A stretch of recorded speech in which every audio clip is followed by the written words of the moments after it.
Jadi yang 2,3 juta ini harus menjadi prioritas untuk diterima menjadi ASN.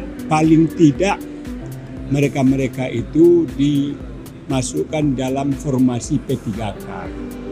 Jadi tidak ada alasan bagi pemerintah untuk mengulur-ulur lagi, kasihan mereka. Karena ini sudah dilakukan, pertama melakukan penataan, yang kedua sudah dilakukan verifikasi, yang ketiga sudah dilakukan juga validasi. Seleksi memang penting, terutama masalah administrasinya. Kemudian kalau tesnya itu passing rate-nya tentu harus tidak disamakan dengan para sarjana yang baru masuk. Mereka itu nggak paham dengan komputer, nggak paham tentang IT, lalu diperadukan, dimasukkan dalam satu sistem, saya yakin dan percaya pasti dia kalah.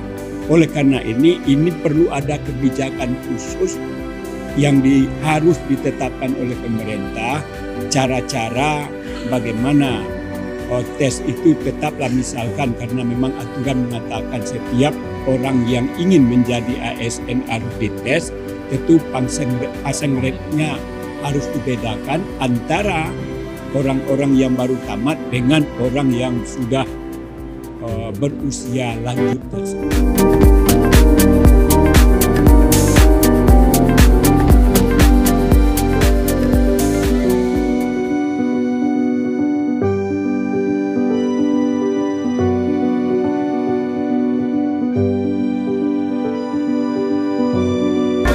Daerah, pemerintah provinsi dan kementerian lembaga ini juga harus berpikir bahwa ketika belum terangkat sebagai P3K dan PNS, bagaimana nasib P3K sampai pada deadline yang sudah diatur di undang-undang itu juga harus ada payung hukum.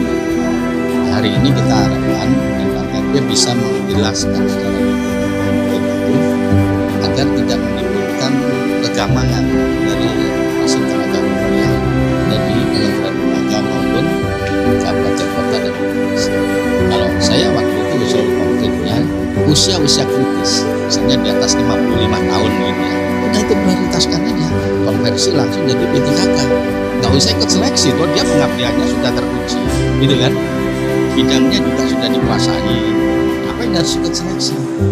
Itu seleksinya kalau pendekatannya pakai formalitas ya sudah, masa pengabdiannya itu dinilai sebagai bukti bahwa dia sudah layak untuk dikonversi, langsung otomatis jadi P3K. Itu bisa cepat. Kalau itu tidak diangkat, pemerintah juga ngeluarin norm, ya kan? Ya, meskipun itu besarannya berbeda.